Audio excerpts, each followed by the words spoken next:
Medicine by Night podcast. Here, I opine and consider subjects that interest me, usually, but not exclusively, in science fiction, fantasy, and history. In this episode, we will explore a few random Doctor Who mysteries. I say a few, as there are so many, the series having run for so long, with different showrunners and writers adding their ideas and stories to the renegade Time Lord's adventures in space and time. It's like a group of mad but very individualistic architects designing a single cathedral.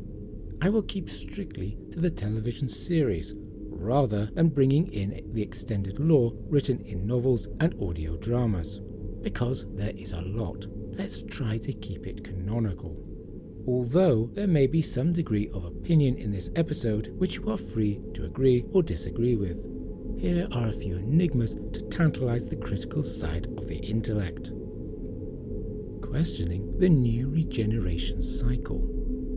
The Time of the Doctor gave us a scene in which the Time Lords, on the other side of a crack in the universe, grant the Doctor a new regeneration cycle.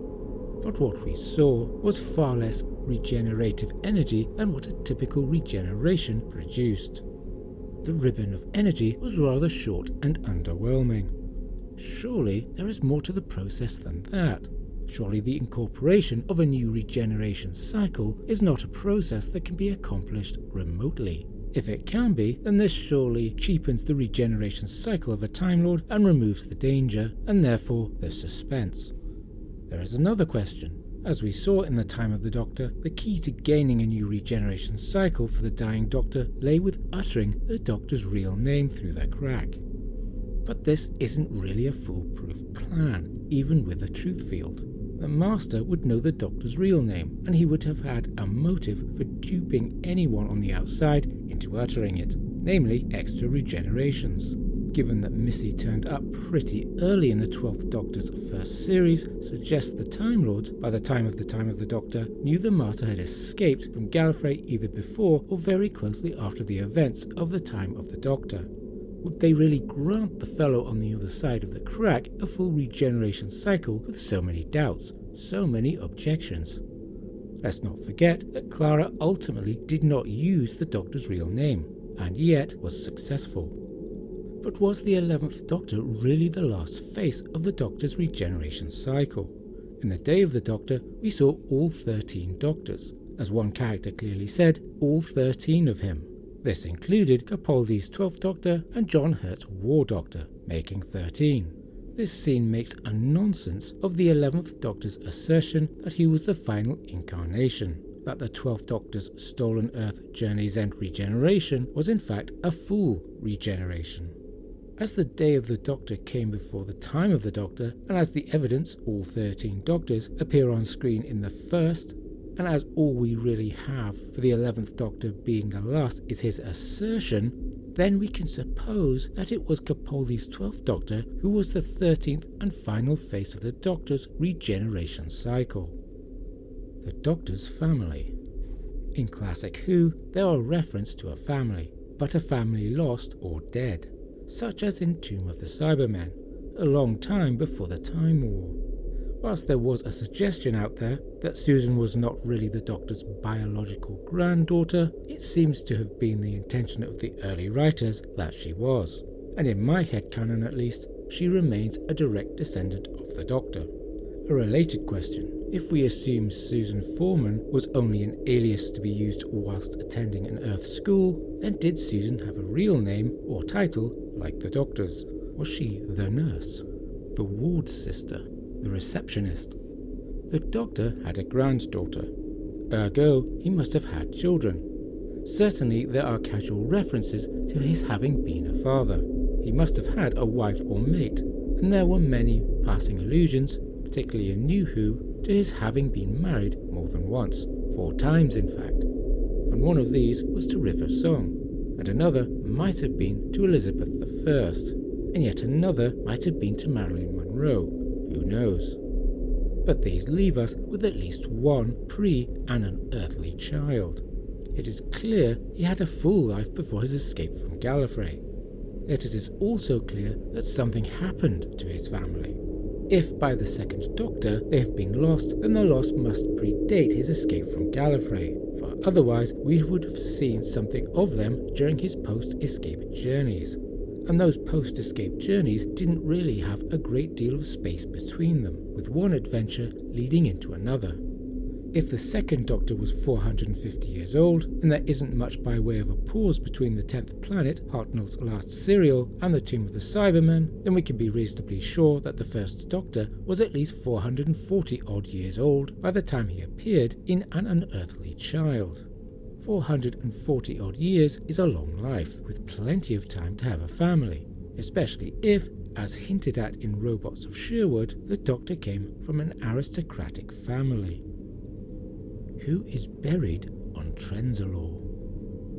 The build-up and the Doctor's reaction all suggest that Trenzalore was a more serious proposition to the usual threats and dangers, that Trenzalore was where the Doctor's time-travelling career and life did indeed come to their end. So it was somewhat of a letdown to find it relegated to the category of yet another narrow escape, or to steal something from the episode Utopia, Yane, Y-A-N-E. The tensions between drama and the need to continue the series made Trenzalore just another story arc with no longer-term meaning. But as we will see when considering the Doctor's age, the siege on that planet occupied a sizable period of his life. It is supposed that by giving the Doctor a new cycle of regenerations, the Time Lords created a new timeline. But surely that negates the events of the Name of the Doctor. Yes, that is the point of creating a new timeline, but dramatically it took away so much from the story. The 11th Doctor knew before he reached Trenzalore that it was where he was buried. This gave the episode weight. Clearly, the Doctor, at some point in his past, was curious about where he might be buried and decided to take a peek. So far, so good. But then the time of the Doctor spoilt it all. If it had been up to me, then this latter episode would not exist, and all reference to the fall of the 11th on Trenzalore would be excised. Instead, Trenzalore would be where the Doctor eventually meets his end, but not necessarily as the 11th Doctor. The escape from Galifrey. Why did the Doctor and Susan run away from Galifrey? Was it simply out of boredom, or was there more to it?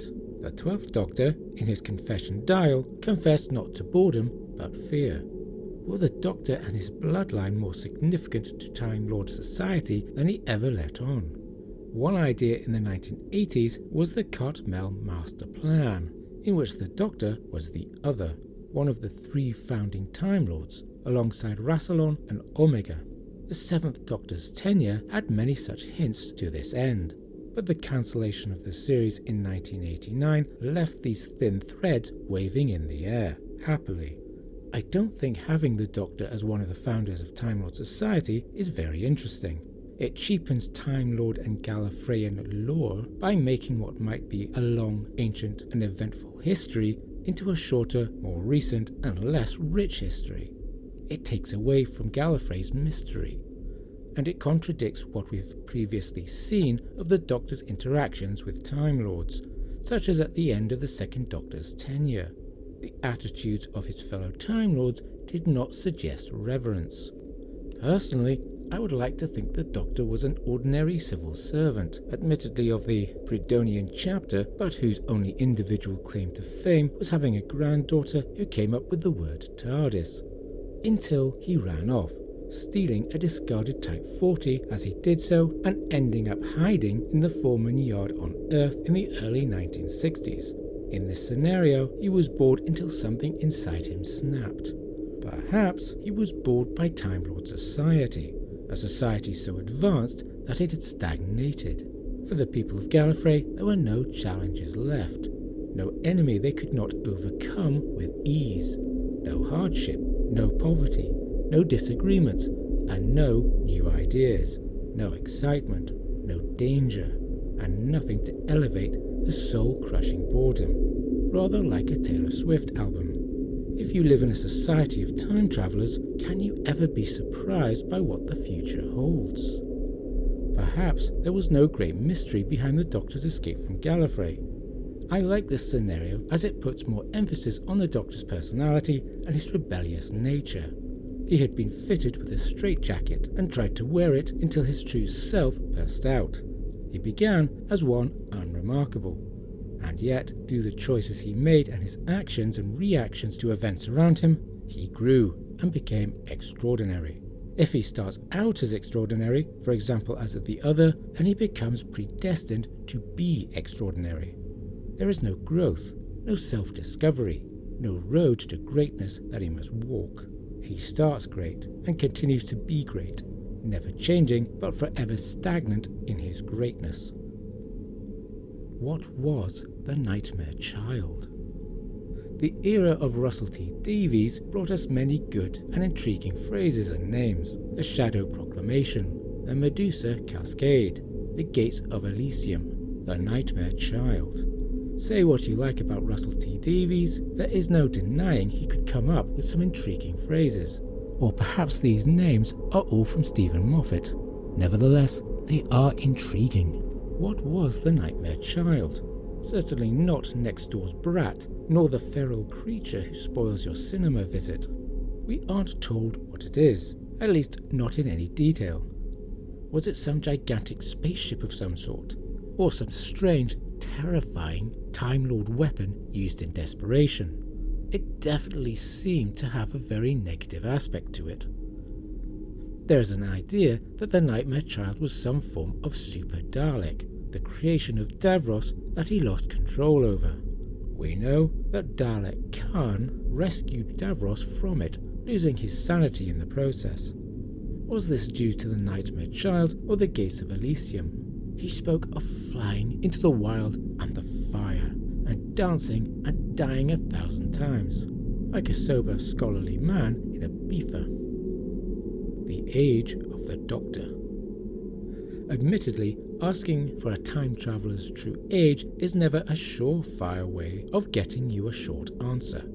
It will always be a bit wibbly-wobbly, and it might even be a bit timey-wimey. The 2nd, 4th and 7th Doctors' statements concerning their age are probably accurate. Relatively speaking, these were 450, 750 and 953 respectively. The 9th Doctor gave 900, the 10th 903, and the 11th an initial age of 909.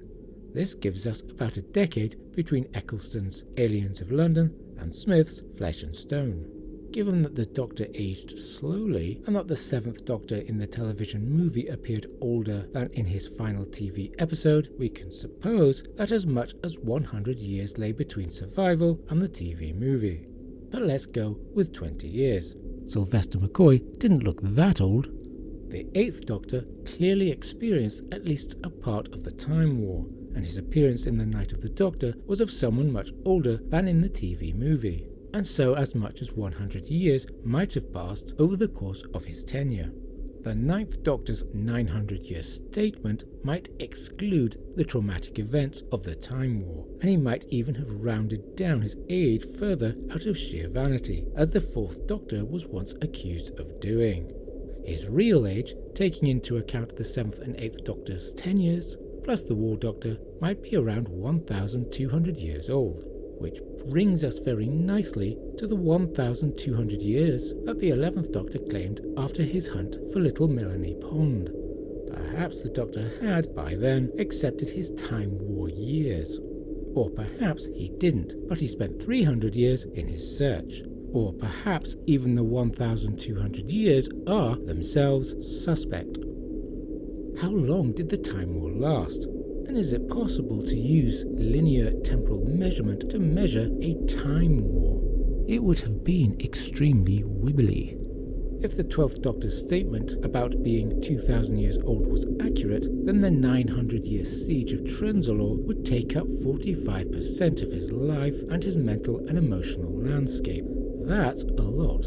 Imagine you're a 40-year-old graduate. 45% would be your life after graduation.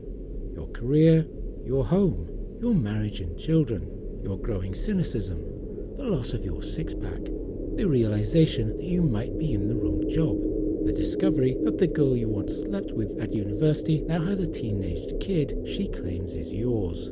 All that fun stuff. Then there is the confession dial of Heaven Sent. This was a time loop that, when viewed from outside, lasted for 4,500 million years. Yet the 12th Doctor later claimed to remember each and every loop.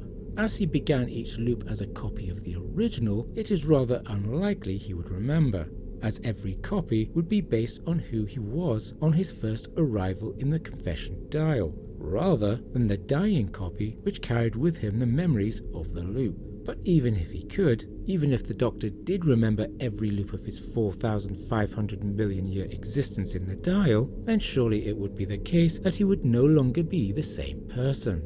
Even a Time Lord would be psychologically changed by such a long time. And this is before we take into account the question of his being a copy. If each time he restarted the loop it was as a copy, wouldn't that mean that the real Doctor died at the conclusion of the first loop? The reality bomb. As controversial as this may be, I am not an avid fan of Russell T Davies' first tenure as producer, or the second tenure for that matter. Whilst there are exceptions, and even a few good scenes here and there, many of his written episodes tended to go off the deep end, go over the top, or slap on layer after layer of very blatant emotional manipulation. Some people enjoyed this, of course, but they were never to my taste. Oh, watch out, it's yet another episode in which the entire universe is at stake again.